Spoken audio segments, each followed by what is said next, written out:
भगवान ना मिलने की तीसरी बाधा सुनो। तीसरी बाधा है अहंकार। क्या? अहंकार। कई बार ना हम झुक नहीं पाते, जहां झुकना चाहिए, जहां प्रणाम करना चाहिए वहां झुक नहीं पाते। अपना पद कद, तुम्हारा नाम दौलत शोहरत आड़े आ जाता है, तुम्हारा रूप आड़े आ जाता, तुम्हारे कपड़े आड़े आ जाते। एक दोहा ना बड़ा प्रसिद्ध दोहा है। तुलसीदास जी और रहीमदास जी चित्रकूट में घूम रहे थे। उसी समय एक हाथी अपनी सूंड में रेत को भरकर शरीर पर डाल रहा था। तो पूछा रहीमदास से बाबा तुलसी ने कि ये हाथी कर क्या रहा? तब रहीम ने कहा, धूल उड़ावत गज फिरत। तुलसीदास जी ने कहा, धूल उड़ावत गज फिरत, कहो रहीम के ही काज।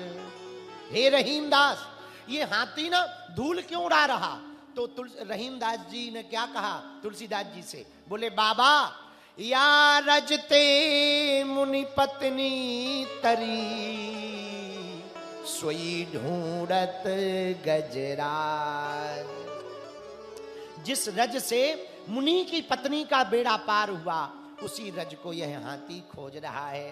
भैया, माया, मोह और अहंकार, ये अहमता जब तक शून्य ना होवे ना, तब तक जीवन परिवर्तित नहीं हो सकता।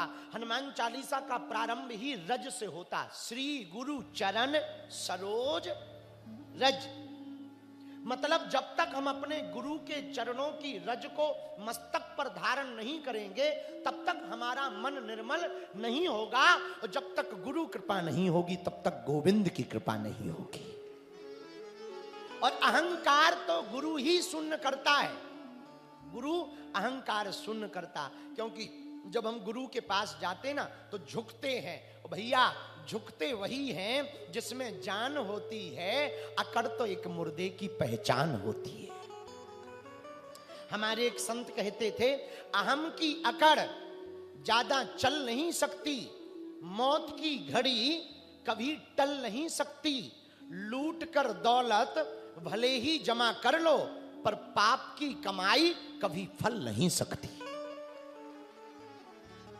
व्यक्ति का अहंकार ना बहुत बुरा होता है। व्यक्ति को कई उपलब्धियों से दूर कर देता, व्यक्ति को सफलता से दूर कर देता। अब तुम्हें अहंकार आ जाए कि हमको बुलाया नहीं है, हमें नहीं जाना कथा सुनने, तो क्या होगा? कथा का तो कुछ नहीं होगा, तुम्हारा ही उद्धार नहीं होगा, तुमको ही कुछ सीखने को नहीं मिलेगा, तुमको ही आनंद नहीं मिलेगा, तुमको ही अध्यात्म नहीं मिलेगा। कथा का तो हलवा होगा क्या? हमारा क्या, 5 दिन हम तो राधे राधे गाएंगे और फिर आधे आधे हो जाएंगे, हैं? पर तुम्हारा भैया, तुम्हें ही आनंद प्राप्त नहीं होगा। तो अहंकार में देखो, एक बात याद रखना, अहंकार बहुत खतरनाक है। रावण का विनाश अहंकार के कारण हुआ है। भक्ति में ये तीसरी बाधा है अहंकार की।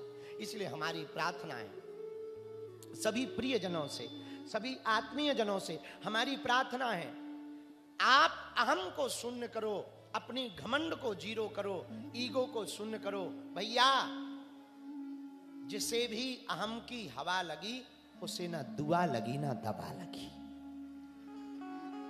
जिसे भी अहम की हवा लगी, उसे ना दुआ लगी ना दबा लगी। ये तीसरा कारण है भगवान की भक्ति का बाधक। यदि भगवान प्राप्त ना होवे तो ये 3 कारण समझना।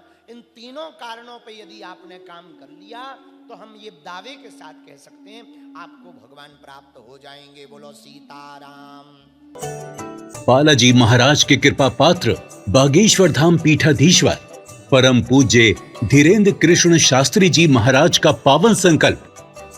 मध्य प्रदेश में छतरपुर के ग्राम गढ़ा में बनेगा विश्व स्तरीय कैंसर अस्पताल एवं रिसर्च सेंटर, जिसकी आधारशिला देश के यशस्वी प्रधानमंत्री नरेंद्र मोदी जी के कर कमलों से रखी जा चुकी है। 200 करोड़ रुपए की लागत वाले 100 बेड के इस अस्पताल में गरीबों का होगा मुफ्त इलाज। ये बहुत बड़ा अवसर है, बहुत बड़ा काम है। संकल्प बड़ा हो, संतों के आशीर्वाद हो, प्रभु की कृपा हो, तो समय सीमा में सब पूर्ण होता है। हमारे प्रियजनों, बागेश्वर धाम पूरे भारत के लोगों, अभी तक अस्पतालों में मंदिर थे, अब मंदिर में अस्पताल होगा। कैंसर हॉस्पिटल निर्माण हेतु सहयोग देकर पुण्य के भागी बने।